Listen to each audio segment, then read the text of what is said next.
En 1815, avec l'épisode des 100 jours, les Suisses aristocratiques, la vieille Suisse qui avait toujours défendu la monarchie française, pris corps et biens pour le roi de France et qui avait souffert du 10 août et de la période révolutionnaire, et bien cette vieille Suisse peut enfin prendre sa revanche sur la France révolutionnaire et sur la journée du 10 août.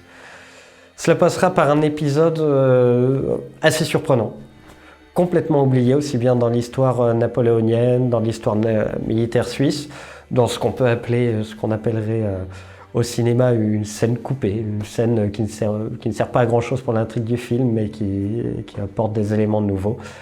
Et donc en 1815, pendant les 100 jours, l'armée suisse va faire une invasion de la Franche-Comté, va envahir la France, et la Suisse va se ranger du côté de l'ultime coalition anti-napoléonienne pour faire tomber Napoléon et surtout restaurer définitivement la monarchie. Ce qui est assez paradoxal dans cette histoire, c'est que l'année 1815, c'est l'année où la neutralité suisse a été officialisée au Congrès de Vienne. Et pourtant, la première chose que fait la Confédération, c'est de remiser au placard cette neutralité et de prendre parti pour les Alliés contre la France napoléonienne, évidemment.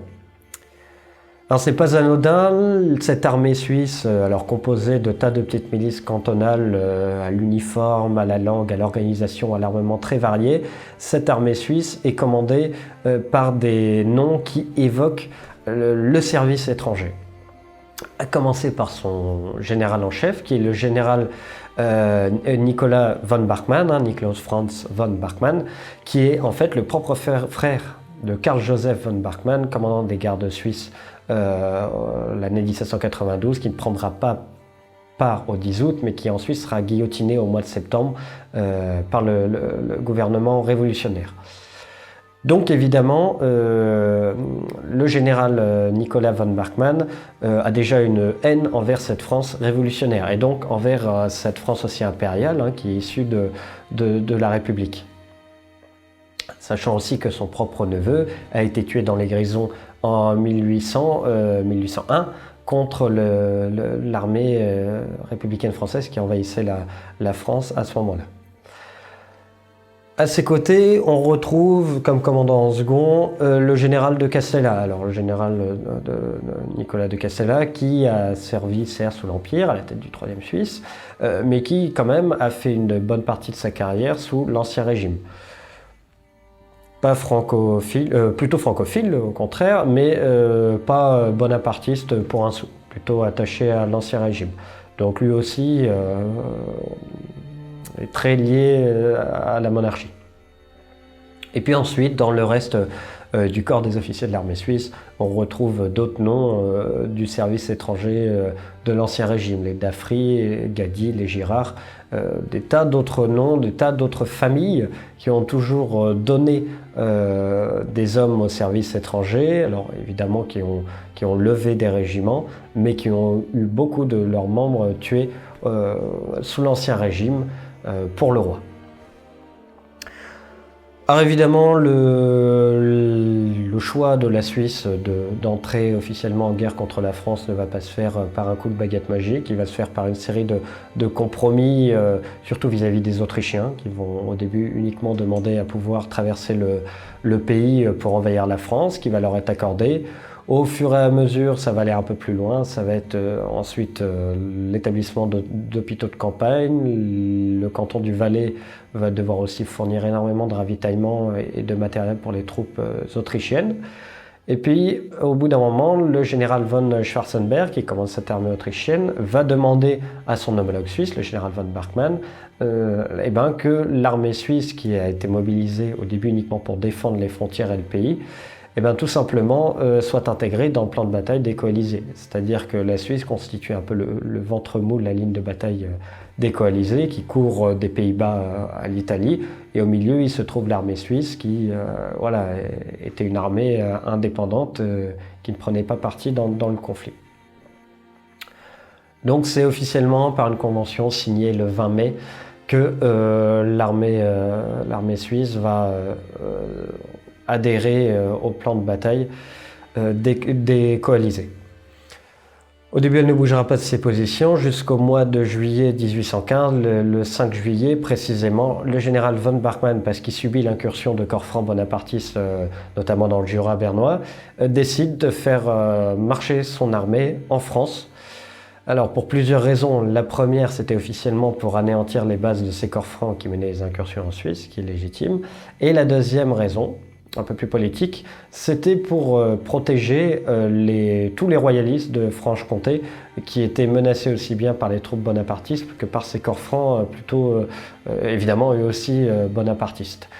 Donc a priori, c'est l'appel à l'aide de ces populations royalistes qui fait que l'armée suisse entre en France en juillet 1815 et marche en direction de Besançon, prend la ville de Pontarlier et occupe une bonne partie du territoire français à l'intérieur du territoire, bien au-delà des frontières.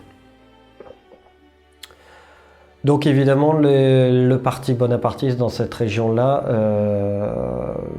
commence à battre de l'aile, surtout que très vite les troupes impériales se retirent jusqu'à Besançon, jusqu'à Lyon, et dans Belfort aussi. Ce qui fait que les Suisses en fait ne rencontrent absolument aucune résistance. C'est une promenade militaire comme on dit de nos jours. Ils vont se comporter plus ou moins bien en fonction des troupes, des origines des soldats, en fonction de quel canton ils provenaient. Alors on aura tendance à dire que les Suisses allemands se comporteront vraiment comme des soudards, là où les Vaudois ou les Valaisans se montreront beaucoup plus courtois et polis vis-à-vis des populations civiles. Quoi qu'il en soit, les réseaux royalistes et les personnalités royalistes fourniront un soutien matériel à cette armée venue les libérer, en fait, entre guillemets. Voilà. Mine de rien, ce sera une campagne militaire calamiteuse pour les Suisses. Beaucoup de brigades se mutineront. Ils feront face au bout de quelques mois à des problèmes de ravitaillement et ils seront obligés, notamment sous la pression des Autrichiens, qui pourtant étaient leurs alliés, à retirer leurs troupes et à les faire rentrer en Suisse. Parallèlement, la Diète fédérale, donc l'organisme qui dirige le pays, composé des députés de chaque canton, ne soutiendra pas du tout cette incursion militaire, l'attribuant à la seule décision du général von Bachmann, qui lui, face à ce manque de soutien, démissionnera le 26 juillet 1815. Mais l'idée est là, même si cette campagne sera plus ou moins calamiteuse, même si les Suisses se retireront au bout de quelques mois, l'idée est quand même pour le général von Bachmann, pour le major général de Castella, pour tous les autres officiers issus du service étranger, de montrer au roi, de montrer à Louis XVIII qu'eux aussi ils ont participé à la dernière guerre, enfin, ce qui pour eux était littéralement une croisade, contre Napoléon et surtout à la restauration de Louis XVIII sur le trône. Et ça marchera, puisque quand Louis XVIII reviendra sur le trône, le général von Bachmann sera nommé inspecteur général des Suisses, le major général de Castella obtiendra la nationalité française, le colonel de Gady prendra la tête de régiment et tous ces officiers récupéreront des régiments, des troupes et surtout de nouvelles capitulations sera signées. Là, il y avait quand même un côté intéressé de la part de ces officiers suisses, c'est-à-dire que malgré tout, dans une certaine mesure, ce qui avait fait la richesse de leur famille, c'était effectivement ce service étranger, puisque eux, ça leur rapportait de l'argent, d'envoyer des soldats en France, de lever des régiments, ça leur apportait de l'argent, une situation sociale, des privilèges et un certain prestige militaire, évidemment. Mais voilà, le sort, en tout cas de ces vieilles familles suisses, était intimement lié à la monarchie. Et donc ça s'est clairement manifesté avec cet épisode de cette campagne militaire en 1815. Par la suite, le service étranger continuera quelque temps, jusqu'à ce qu'il soit complètement aboli en 1830, si je ne me trompe pas. Mais malgré tout, une unité prendra le relais, une unité qui existe encore de nos jours, qui est la Légion étrangère, dernier corps où des étrangers peuvent servir dans l'armée française. Et évidemment, dès ses débuts, qui c'est qu'on retrouve en masse? Des soldats suisses. De Louis XI à Louis XVIII, les Suisses ont toujours joué un rôle majeur et qui aujourd'hui est un peu oublié dans l'histoire de la monarchie française. Ils l'ont sauvé de nombreuses fois au cours des guerres de religion, avec la bataille de Dreux, la surprise de Meaux, les batailles d'Arques, d'Ivry. Ils ont participé ensuite au rayonnement de l'armée française dans les campagnes à l'étranger, aussi bien sous Louis XIV, sous l'Empire évidemment. Et avec la journée du 10 août, ils ont fait preuve d'un soutien indéfectible à la monarchie avec, selon la formule consacrée par Paul de la Vallière, honneur et fidélité.